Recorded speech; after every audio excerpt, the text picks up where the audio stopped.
Hey Callum, how's it going? Hi, Doug. Good, thanks. How are you? Yeah, not too bad, not too bad.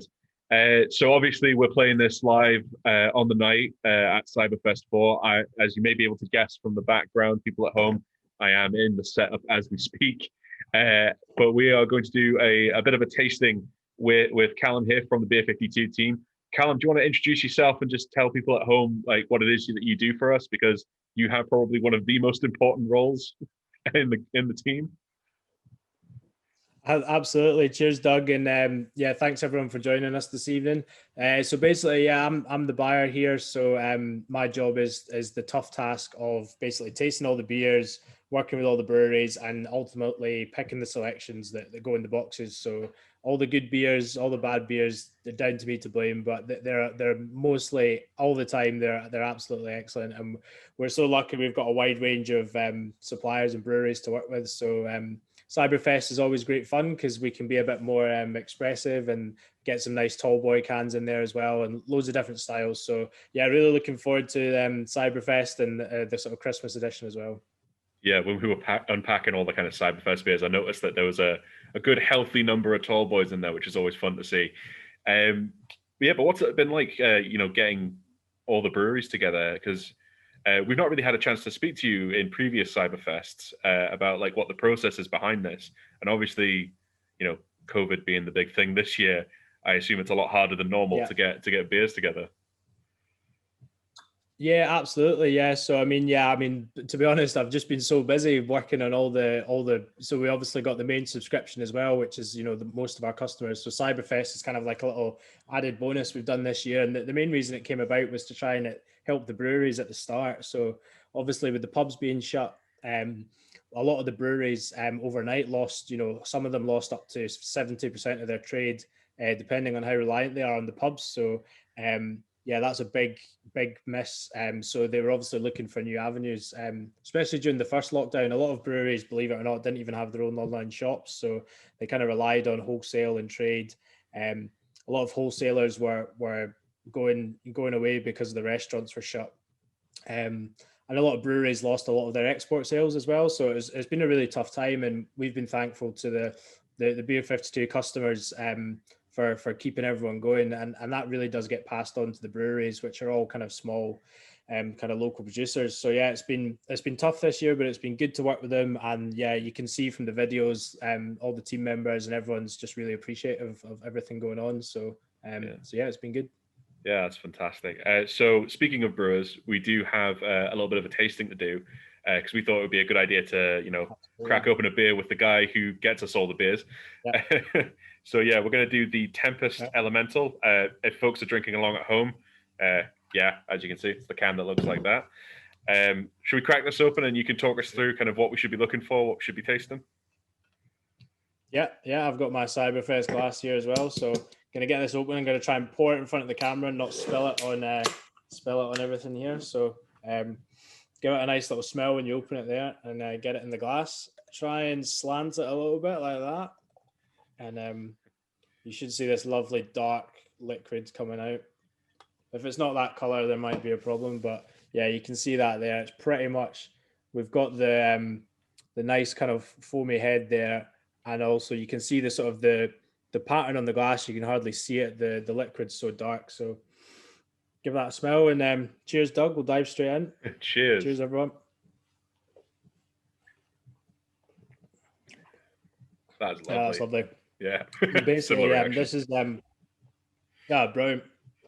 So Elemental is Tempest's sort of standard core porter, which um, has been sort of rebranded and rebrewed various times over the years, and it's just getting better and better. So there's 7 different malts in there, which are all combined to give that sort of base of kind of sort of chocolate and bitterness, really kind of roasty, and you can definitely smell the chocolate there. And the finish is it's so smooth, like there's hardly the carbonation is very low, so it's nice easy drinking, and you get that sort of strong bitter aftertaste with a little bit of coffee in there as well. And yeah, it's only like 5%, so it's something I can kind of drink like all day long. I can have, with a burger at lunch, or I can have sort of like in the evening after work and stuff like that. So yeah, it's really good. What are your thoughts, Doug?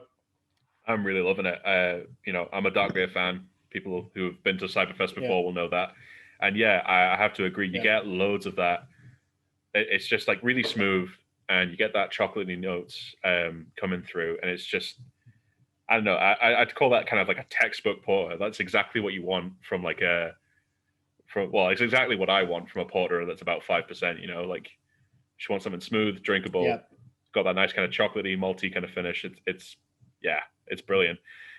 So why don't you talk us through a bit about Tempest as a brewer? Because obviously we've worked with them before, and they're a pretty big name, I would say, at least to my knowledge, in the craft beer scene. Yeah, it's yeah, they're definitely a favorite for us in the office and at the brewery.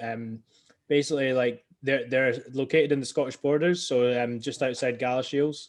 And our main office is up in Edinburgh, so it's maybe like 50 minutes away.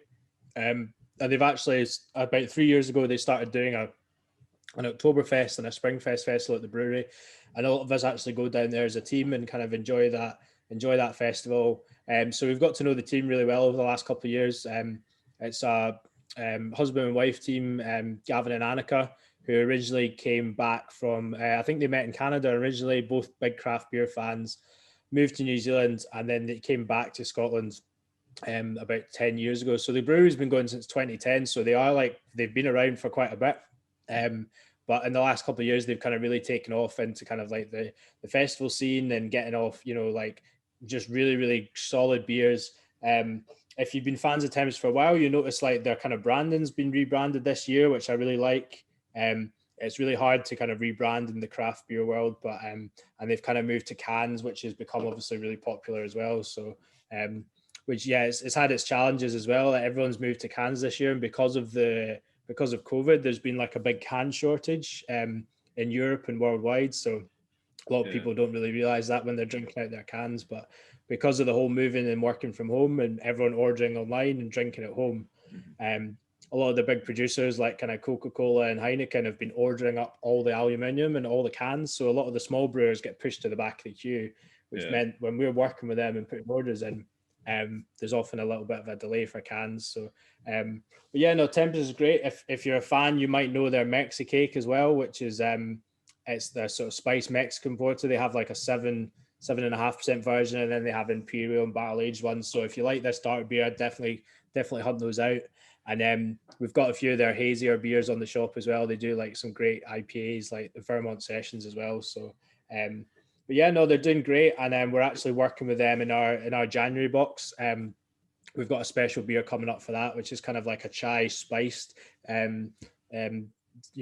So it's like a dark beer as well with a kind of subtle kind of spice into it. So if you like this, make sure you try that as well.